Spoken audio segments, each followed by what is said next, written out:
سلام، وقت شما بخیر. به اخبار امروز سه شنبه یک جوزا مصادف است با 21 می از دای کندی تیوی خوش آمدید. در سیلاب های اخیر 249 تن جان باختند. طالبان میگوید که در سیلاب های اخیر کشور از 20 سال تا کنون 294 تن در ولایت های مختلف کشور جان باختند. سخنگوی وزارت دولت در امور رسیدگی به حوادث طبیعی زیر اداره طالبان در یک نشست خبری در این باره گفته است که 266 تن دیگر زخمی شده است. به گفته او در این سیلاب ها 14900 خانه تخریب شده و یا آسیب دیده‌اند و 6500 مواشی نیز تلف شده است. این در حالی است که هیئت معاونت ملل متحد برای افغانستان یونما روز دوشنبه گفته است که سیلاب های اخیر در ولایت بغلان 60,000 تن را متاثر ساختند. اندریکا راتوتا معاون امور بشری یونما در سفر به این ولایت گفته است که 182 تن که بیشتر آنان زنان و کودکانند در سیلاب های بغلان در شمال افغانستان جان باختند. پیش از این طالبان شمار جان باختگان سیلاب های هفته گذشته در بغلان را 315 تن گفته بودند. جنرال میلر میگوید القاعده همچنان تهدیدی برای ایالات متحده است. جنرال آستین اسکات میلر فرمانده پیشین ناتو و نیروهای ایالات متحده در افغانستان به کمیته روابط خارجی مجلس نمایندگان آمریکا گفته است که القاعده همچنان تهدیدی برای ایالات متحده است. میلر در گفتگو با مایکل مکال رئیس این کمیته ماه‌های پایانی حضور ایالات متحده در افغانستان، توافق دوحه، خروج و دیگر رویدادهای کلیدی را توضیح داده است.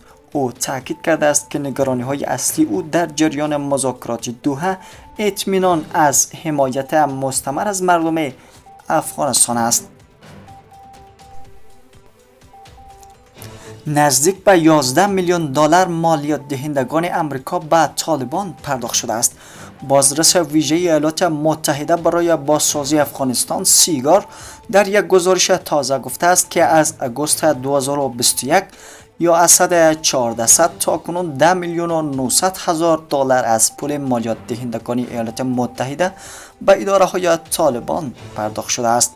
بر اساس این گزارش این پول ها را نهادهای خارجی تطبیق کننده پروژه ها در افغانستان بنابر مصارف گمرکی، مالیات، صرفیه برق و آب و هزینه دیگرانشان برای حکومت طالبان پرداخت کرده است.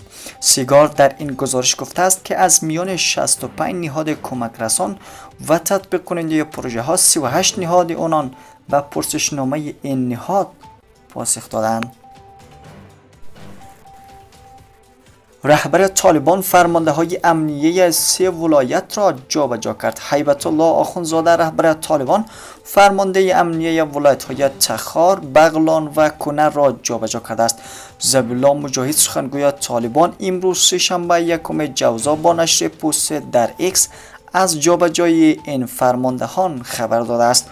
آقای مجاهد گفته است که ملا عبدالحق فرمانده امنیه پیشین کنر به عنوان فرمانده امنیه بغلان، ملا جان محمد حمزه فرمانده امنیه پیشین بغلان به عنوان فرمانده امنیه تخار و مولوی ضیاءالحق فرمانده امنیه پیشین تخار به عنوان فرمانده امنیه کنر تعیین شده است. رهبر طالبان پیش از این نیز به صورت مستقیم فرماندهان امنیه و والی های ولایت را جابجا کرده است. در زمان حکومت پیشین کشور جابجایی فرمانده امنیه بر اساس پیشنهاد وزارت امور داخله صورت می‌گرفت. در مورد استراتژی خودکفایی در بخش تولید گندم گفتگو شد. در نشست نوبتی کمیته تکنیکی کمیسیون اقتصادی پیرامون استراتژی خودکفایی در بخش تولید گندم گفتگو و پس از تایید کمیته تکنیکی به هدف منظوری و به کمیسیون اقتصادی سپرده شده است. معاونیت اقتصادی ریاست الوزرا میگوید این استراتژی برای تقویت اقتصاد ملی و مسئولیت غذایی کشور طرح‌ریزی شده است. با تطبیق آن سطح تولید گندم و کیفیت آن افزایش می‌یابد.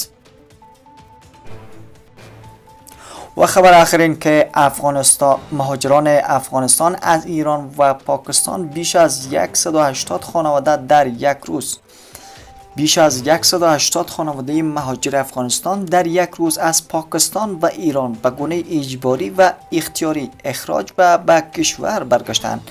خبرگزاری باختر زیر اداره طالبان گزارش داده است که 187 خانواده مهاجر کشور در یک روز گذشته دوشنبه 31 سور از این دو کشور اخراج شده است. بر اساس این گزارش این مهاجران برگشتی از طریق گذرگاه مرزی در ولایت قندهار، ننگرهار، نیمروز و هرات وارد کشور شدند. و این هم نرخ اسعار امروز یکم جوزات در بازارهای کابل. $1 امریکایی برابر است با 72 افغانی و 11 پول. 1 یورو برابر است با 77 افغانی و 43 پول. 1 دینار کویتی برابر است با 234 افغانی و 36 پول. 1 پوند انگلیس برابر است با 89 افغانی و 65 پول. 1000 تومان ایرانی برابر است با 1 افغانی و 210 پول. 1000 کلدار هندی برابر است با 821 افغانی و 50 پول. 1000 کلدار پاکستانی برابر است با 260 افغانی و 30 پول. 1 لیره ترکی برابر است با 2 افغانی و 23 پول. 1 درهم برابر است با 19 افغانی و 53 پول و همچنان 1 ریال سعودی برابر است با 19 افغانی و 97 پول. تشکر از اینکه تا حال با ما هستید. برای حمایت از ما لایک و سابسکرایب را فراموش نکنید.